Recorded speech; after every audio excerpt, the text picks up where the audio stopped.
So a couple of weeks ago, I made a video discussing the dreadful T app. And for those who aren't familiar, this app had gone viral back in July for pretty much being a women-only platform where women could come on and talk to other women about previous dating experiences they've had with men. Overall, just an app to help keep women safe when dating, so they know, hey, this guy that this other girl might have dated has a criminal record, he's a cheater, a user, etc. But then women had completely flipped it on its head, where it then became a place of women slandering men, doxing them, and pretty much just trying to ruin the character of men that they didn't like. But recently, there was a new app that just released called T on Her, which is now the male version of the T app. I'm not really surprised that this happened because I knew it was only a matter of time. But I know that men wanted to get away from the double standard because they were saying things like, well, if women can have their own app, then why can't men have theirs as well? I completely understand where men are coming from about the double standard, because from what I've seen already, a lot of these women don't really like it very much, but I see this going the exact same way as how women are, doing it to men on the T app. And I just feel that, both of these apps need to be banned, taken down, because I just feel it's things like this that continue to ruin modern dating for both women and men. Also, knowing what happened with the T app a couple of weeks ago with the whole data leak and thousands of women's pictures and private information getting out there, it's just really crazy to me how people still choose to go on apps like this and put themselves at risk.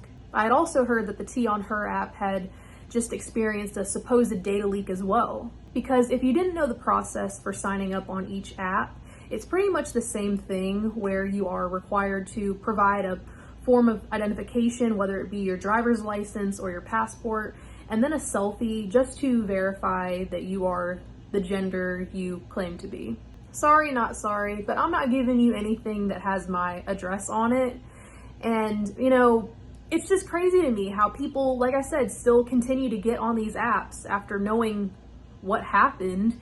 And are people just so desperate to get the dirt on someone that they're willing to put themselves at risk to do so? Because in my opinion, this T on Her app is just as sketchy as the T app.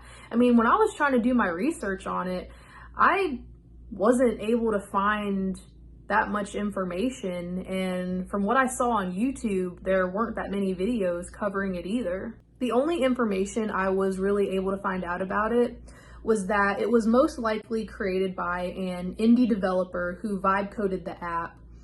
And another concerning thing was that when you go on the App Store to view the developer's privacy policy, it's literally a Google Doc that pops up. And I think that within itself should be something that would be, very concerning to people about whatever you want to call it, this, app being legit or trustworthy, but it's obviously not. Also, just reading both apps' terms of use, I think it's very clear that they don't care about the safety of its users. For one, I'm looking right here, it says you must not use the information on the services to harass, threaten, or intimidate individuals. But then, that's pretty much what they both have become at this point, and has also opened the door for many legal issues as well. And I've also seen many articles of people wanting to, sue the T app over defamation, but I don't think I've heard really anything on T on Her. Let's just be real. Guy or girl, going on any platform to intentionally dox or ruin someone's character just is only going to expose your true colors in the process, and is probably not going to end well for you. But like I had said at the beginning, I completely understand the double standard when it comes to these apps.